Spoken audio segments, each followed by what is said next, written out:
Talks Back, All Kings Considered edition, now live on YouTube and Alpha. Game of Thrones is back, which means it is time to break down, oh, sorry, Dan hates it when I do that. It's time to break down last night's episode. So beware, like winter, spoilers are coming, and with that, let's get into it. Oh, thanks for my butt pillow, Dan. All right, joining us today is our resident expert on all things revolving around the Iron Throne, managing editor for Nerdist.com, Alicia Lutz. Yeah. Hello. Hello. Winter's here. Hello. Winter is here. Aren't we excited? As well as host of the Dan Cave and president of the Ed Sheeran fan club, Dan Casey. I'm hearing for Ed Sheeran. Hashtag best cameo in ever, y'all. Boo! Your boos only make me stronger, lukewarm just take. like Ed's position on the charts. Oh, gosh. He's a real life Ron Weasley.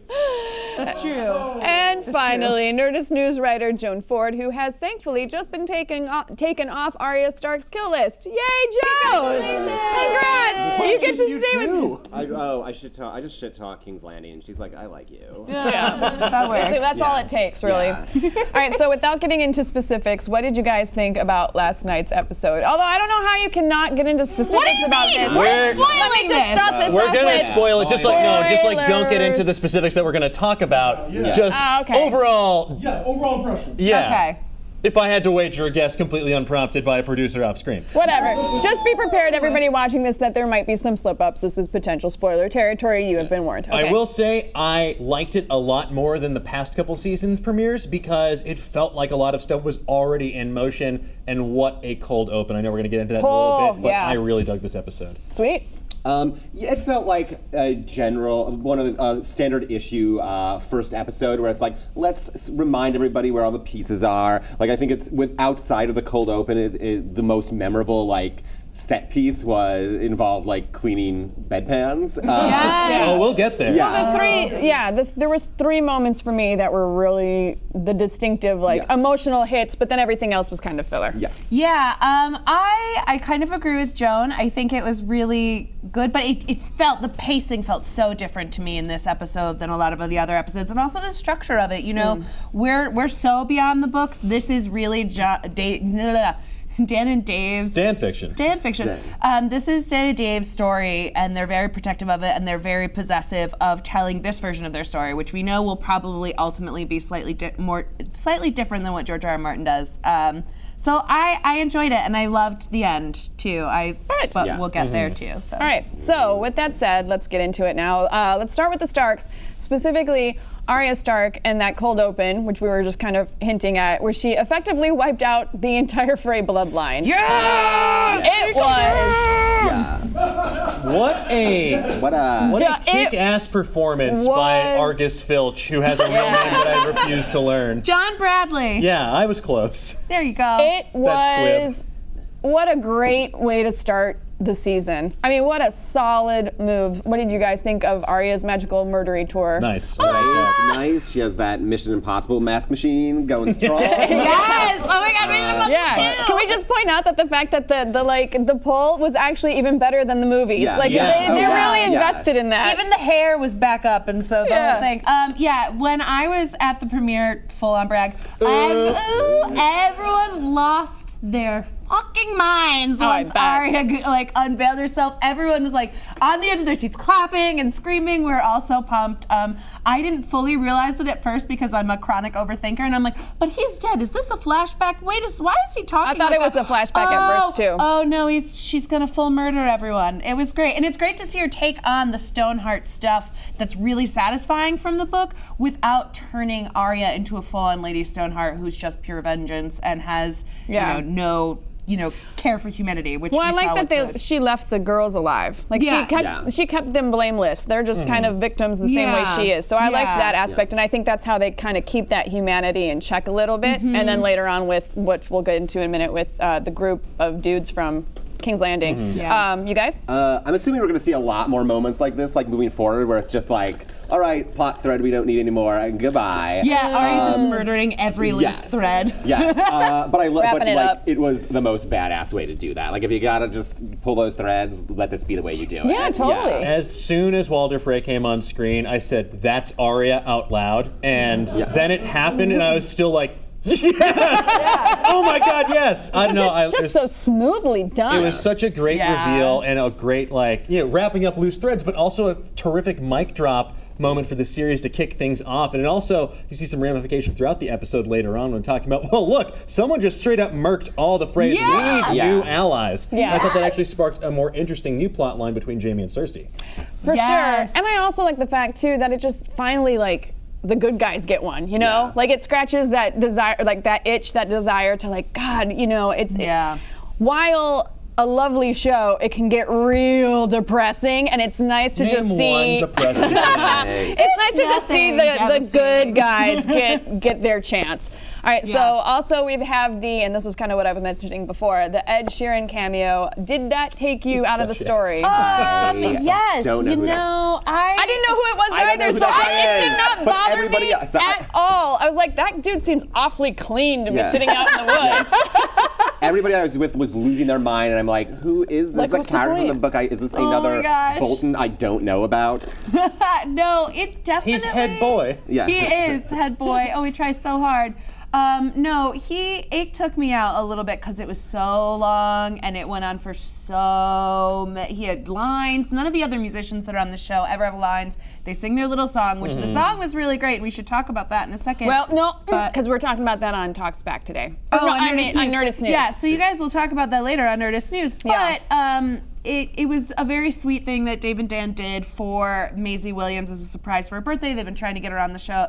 And she's a huge fan of Ed Sheeran. She's a is that the connection? Yeah, so you can be a bunch of cynical jerk monsters all you want. You can just destroy the joy of a awesome actress all you want, but just know, it was pretty good. It was for her. Well, that makes it a lot more sweet. Yeah. I still didn't mind one way or the other because I didn't recognize him at all. I was just like, who's that ginger? You're like, just- cool. Another weird ginger on the show. It just went on. I agree, it did go on for a little too long, but it sort of redeemed it for me when Arya was just like, She smiled. They're like, why are you going to King's Landing? She's like, to kill Cersei. Yes. And they're like, good one. Yeah. I can't wait for this whole season just to be like, who's Arya gonna murder today? Exactly. It's gonna be amazing. Ed Sheeran. Do you think is that storyline going to continue? And am I the only one who sensed some sparks between her and Westeros Snape? Who I'm calling Yeah. No, he's got a baby at home. The hot one is just like, I've got a kid. I don't know what kind it is. Soldiers don't get ravens. Sup, girl? Oh, man. yeah, I liked him. I liked him too, but maybe she was just started daydreaming about Gendry because justice for Gendry. Where is Gendry? He's like, who's the Gendry. singer? Who's the other singer that's part of that stupid The Voice? Adam Levine. Yeah, is he like the Westeros Adam Levine? He looks like it a little. Look Adam at that's Adam Levine. It's like if Adam Levine had a Snape baby, then shipped him off to Westeros to die. Yeah, that works. Good. Oh, I love it. All right, so of course she wasn't the only Stark in play this episode. We also got a little bit of Sansa and Jon going back and forth. Now, does this hit at a future falling out between the two? I'm going to hop in on this one and say, yes, I think it does, but I think we're going to take a little trip with them before they get to that point of kind of really going head to head. I suspect that she's going to make a play, and Jon might do it, of making her his hand. Interesting. I can see that. Yeah, especially when they had that back and forth where she's like, would that be such a bad thing for you to take advice from me? Mm-hmm. Yeah, I want to be on Sansa's team so hard, but she does make these little mistakes that make me a little bit crazy with she had so many valid points, and it really does seem like a great sparring partner for Jon, but you don't bring that up in the middle of him trying to be a king of a realm, I wish she had taken him aside a little bit. I wish she would get rid of Littlefinger. I think she made a lot of great points about Cersei. I think she has learned a lot of stuff from Cersei, for good or bad. I think we'll find out. I really want Sansa to, drop Littlefinger and come into her own and not have this weird divide with Jon. I think that Littlefinger's really going to try to push that, but it seemed to me like Sansa really knew what was up with Littlefinger. She does. His heart. She totally knows. So but she also knows that she needs him still. Yeah. I worry that he still has some sort of influence on her, or a trump card on her, because she did have to bring in the Knights of the Vale to save the day. Yeah. And yes, she's the one that orchestrated that, and she doesn't feel like she's got enough credit for it. But I just wonder, she handled him very deftly in last night's episode, but I wonder how long she can do that before she finally has to address the creepy mustache in the room. Yeah, for sure. I agree. I just think they need to start having like pre-meeting meetings, guys. It's like, let's talk about what issues are on the table. Let's start a Slack channel. Slide into my DMs, send me a private raven. That's all Make sure you we're gotta all do. on board. I think that if they just had a pre-meeting meeting, none of that embarrassment this would have been a problem. I also think Jon Snow being like a little like fragile white man in that last night that he's like, know what I'm talking about, he needs his sister Sansa. to be like give him a little pep talk. Yeah, you gotta be on my side. Yeah. Yeah, You're but really I good also at this, enjoy the Jon. fact that she's kind of calling him out, like, what makes you think I can't handle this job? Dude, come on. Yeah. And- Yeah, she survived in King's Landing. Do you know how hard it is to just be alive in King's Landing? Especially when they have that line later about how Cersei kills pretty much everyone that crosses her except for Sansa. Yeah. Also, can we just give it up for that total fan service but awesome moment of Lyanna Mormont just like dunking on that older dude? Yes. Lyanna Mormont, the little girl, is like, that was good. you don't get to tell me like who I'm gonna fight. All the men, women, children are gonna start fighting on Bear Island. Yeah, I love that. It felt very much like a slightly on the nose, like we see you, we hear all of your criticisms about women, but I was okay with it because Lyanna Mormont for everything always. She's amazing. Yeah. Like I just want her and Arya to be best friends. Like I want Arya to end up as like Queen of the North, and like her and Lyanna Mormont just like run the show up there and like get shit done. I like it. She's like the Tatum O'Neal of the Bears of Westeros. Yeah. All right, so we also got what could be one of the best montages of all time. I don't know, I thought it was but kinda this was shitty. hilarious. Poor Sam's chamber pot adventure. However, beyond that, we also here's something. Does literally everybody just shit soup? Like, I'm like, Yeah, what it's the like- it's a Just circle think about right what there. your diet would be. Yeah. You are this old ass man with a terrible constitution. God. You're eating gruel all day long. Of course, you're gonna feel the diarrhythm later on when they cut it into this montage. It's a circle of life. and God, it it's like through us all. Oh, I can't even. I can't You know, watch Ed it. Sheeran wrote that song. Do you know that poor John Bradley? Wait, yeah, okay, I messed that up before earlier. It just dawned on me. It totally Other just hit British me. Jonathan. But they shot that scene while everyone else in the cast was at the Emmys, and poor Bradley was there scrubbing shit by himself while everyone else was at the Emmys. Look, you want Poor that guy. nom next year, buddy? Scoop that poop.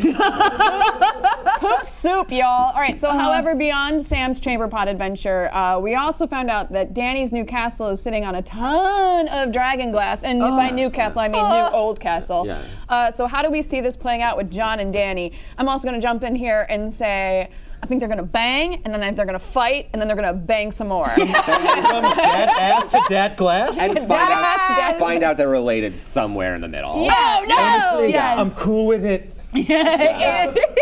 I love all the stuff in the Citadel. We're gonna get so much amazing, insightful information about the realm, about the history, about how religion and myth plays into what is or is not happening in this world and in this story that George R. R. Martin is telling. So I love that, and I love that we got like a slight little bit of justice for Ser Jorah of House Friendzone, as I like to call him. Yeah. Creepy arm, like sneaking out. Oh, yeah. So getting more of the stuff about Dragonglass and Dragonstone. Yeah, here we and- go. There's Jorah. That was Yeah. honestly one of the biggest holy shit moments for me this entire Yes. episode. I was like, what? He's here? What? I know, because I kind of thought that he would end up as like a stoneman in Valyria, and then maybe he'd bring all the stonemen to Westeros to like help Dany. But it seems like he's actually trying to get information. Once we saw that that line of like medical chambers, I was like, oh, he's gonna pop out. Yeah. He's gonna Those be two in are there. obviously going to 'Cause- team up yes. at some point, so I just Yeah. wonder how that's going to. I just thought they were private suites Yeah. for the olds. Yeah. Oh my God. Whatever. We're gonna talk soon. Because I can't Westeros. stop shitting. Sam. I got a quick question. Go on. Is Dragonstone, is the throne made out of dragon glass? Was it carved out of No, dragon glass? they're saying that the throne is not. The throne is just made of stone. The throne is and just on top of like yeah. a The big. castle is built on there's a mountain of dragon glass beneath the castle. Gotcha. Which, All right. if you know anything about the history of Westeros, that is partially dragon-made, because back in the day when the Targaryens first landed in Westeros, they kept their dragons. There's tons and tons of caverns and caves underneath Dragonstone, like a literal fuck ton that we just don't really know a lot about, but we know that there are tons of So it's probably like the dragons having been down there creating this dragon glass.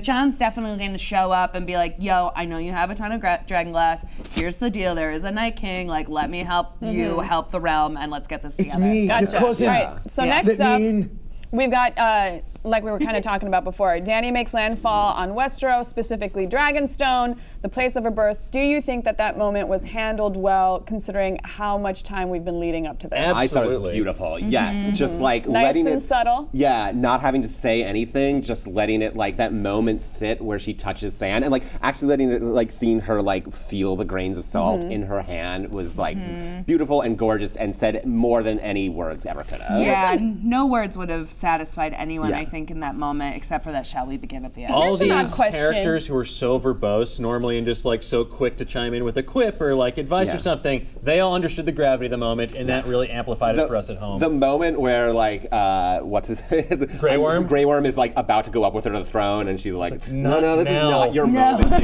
is not your moment. Don't sully this. Yeah. Oh, good one though.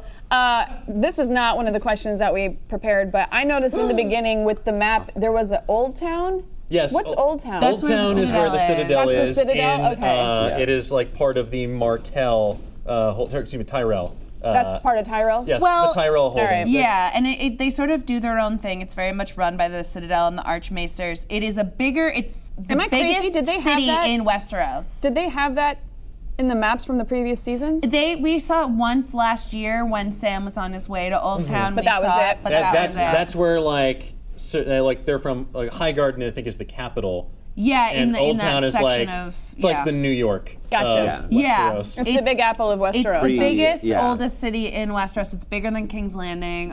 There's so much more history there, and there's just so much to unlock and uncover. And there's a lot of intrigue and really interesting stuff in the books And that that's happens in the Citadel. smack dab in the Okay. middle of like where Sir Loras and Marjorie Tyrell came from. Okay, gotcha. Cool. All right, well, moving on, let's discuss the Lannisters and the Greyjoys. Let's start off with the Cersei-Euron union.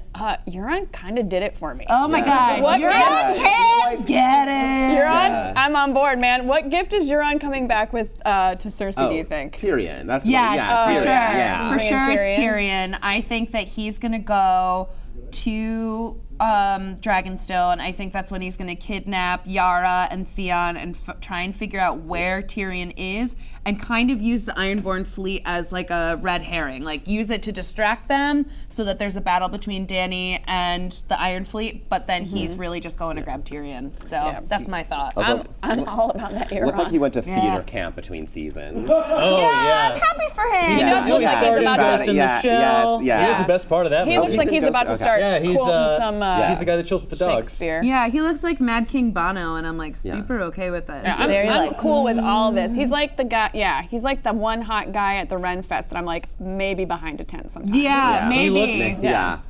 Give me enough mead, folks. Yeah. He looks like a burly Brandon I'm kidding, Flowers I'm married. from I The would Killers. never do that. I would just watch somebody else. Oh, creepy. What? Don't- Anyway, the Hound. Let's check in with our favorite brigade. I'm a watcher. What?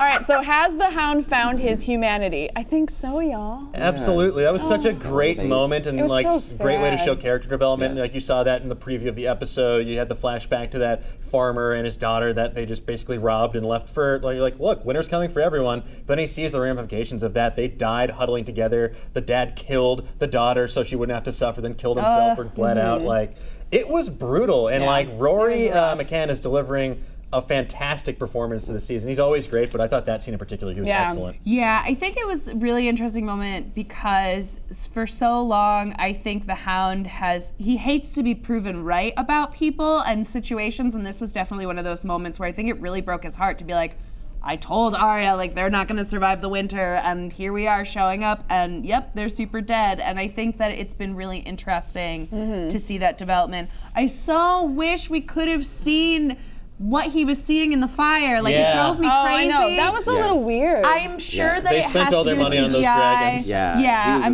He was having that. But it was weird to Joshua even Tree have moment. that moment, though. Yeah. Like, it made no sense to me why he would be the one to see anything in the fire. I wish that we didn't see what he saw. Like, I wish we saw him recognize that he was seeing something, but then didn't like literally spell out everything. Maybe. that he was I could have seeing. done without that scene completely. He could have been honestly. just like one of your friend who like didn't take peyote but didn't want to be left out. So he's like, I see something. White Walkers, crazy, y'all. Yeah. Yeah, I had a hard time believing that one.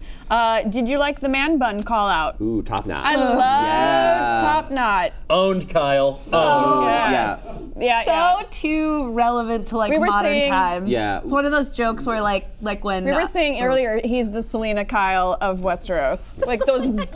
Selena Meyer. Sorry, I'm getting my Batman and my. He is the Catwoman of Westeros. Yeah, he's the Catwoman of Westeros. Everyone I was with was because I work on Sunday nights. I work on another Game of Thrones recap show, and we were all semi-convinced it was a call out to Game of Thrones because we've referenced Top Knots a ton of that show. yeah. Oh, amazing. Oh, maybe. They know us. We've gotten we know the Nice. They sent us Ed Yeah. Sheeran's face. Yeah. Martin's done we've had a cameo from George R. Yeah. It's amazing. Yeah. All right, so another little tidbit of note here. The White Walkers have an ice giant. Actually, they've got 3 ice giants. So how do you think the rest of Westeros can handle this? I say they're fucked. I think you're going to see a lot more of what you saw Sam deal with when everyone realizes what is coming from the wall. Yeah. I don't think anyone is ready except for maybe Jon Snow. And no one is quite ready to believe him because, Sansa raises a good point. Or she's like, you're forgetting about the enemy to the south.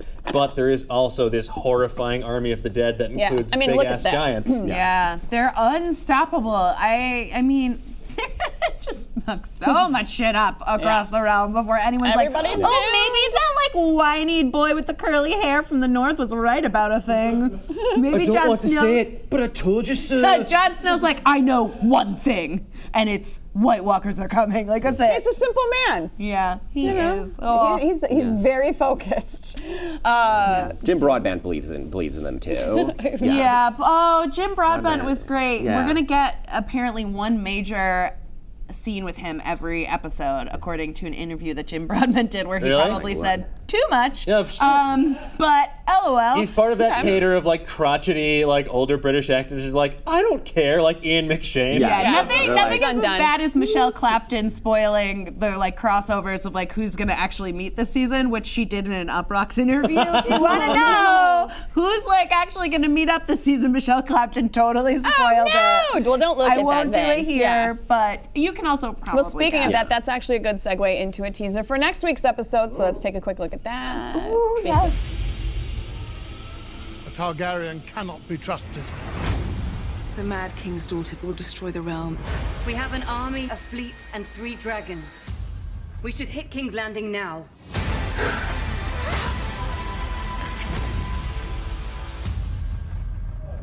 All right. So thoughts. Nymeria! Yes. That was Nymeria. That is Arya's direwolf, and this is something that we kind of spoke about, I think, on Nerdist News yeah, a couple weeks ago. Yeah. Nymeria and Arya are totally gonna go face to face. That was not Ghost. Ghost is much lighter than that. Just in case we've got any Ghost truthers out there. You're gonna think it's Ghost at first, but then it's gonna paw off a mask and reveal itself to be Nymeria. No, but I'm so hyped for this. I think that Nymeria and Arya getting back together goes back to a lot of stuff that's happening in the books that we're not seeing on the show. A lot more like Ghost, like warging in terms of like the Starks and their connection to animals and stuff. So I think that that's going to be a really interesting addition to Arya's like cavalcade of like murder happy things around Sweet. her. I love also murder and love happy. that reaction shot of Conleth Hill as Varys, who's clearly reacting to when he figures out for the first time that people know he's a merman. And then there's Yeah. that. Yes. Yeah. So Dan, we've aside got- from your Varys merman thoughts, what are some other thoughts about the teaser? About the teaser, honestly, they don't show a heck of a whole lot. The Nymeria thing, I think, is the juiciest one. Like, everything else is just kind of like a brief continuation of what we saw happening. I mean, Littlefinger getting pushed against the wall, that's interesting to me because I wonder who's doing Who's it. snapping? And what's going to happen, I how think he's it's going to Johnny. wriggle his way out of this one because he is the only thing more slippery than Littlefinger as a character is Aidan Gillen's accent. It changes in everything he does. You'll never survive out there in the scorch, Sansa. Oh my Oh gosh. yeah, these teasers are really great at making you think you've seen a lot of something when you've actually seen nothing. Yeah. The art is alive and well in this one. Yeah, they've got dragons. I didn't know. Yeah, it's very Mad Men. I feel like we're going to get increasingly more Mad Men-y with our Game of Thrones sort of, not only in the descriptions, which are already pretty there if you get like the HBO emails where it's like, Arya meets a friend, like somebody goes to a place, and that's it. And I think that these trailers are going to get even more trolly like that, and I kind of love that because I think it's hilarious, and I love Schadenfreude. But it's just, I think I'm just excited. I'm hyped all around because that's my favorite time of year. That's what you want to have happen. All right, so that's it for today's Talks Back, guys. But before we go, we've got a Raven flying in with something. That's my candles! Oh, you know. Careful, you're going to set you broke him. You broke him. Oh my gosh! Like any good Raven, his Lannister. legs ripped clean off. Next week we What need is dead may never die. He's fine. Next week we need 2 little golden claws for him. Oh my gosh! Lorraine Yes, and Jaime. we do. Yeah. Oh, We'll hand just, of gold. stick him in the cup. All right, so here it is. It's important news, so pay attention over here. Poor bird. It's a couple of Destiny 2 beta codes that we're giving away. Ready, set, first come, first serve, go!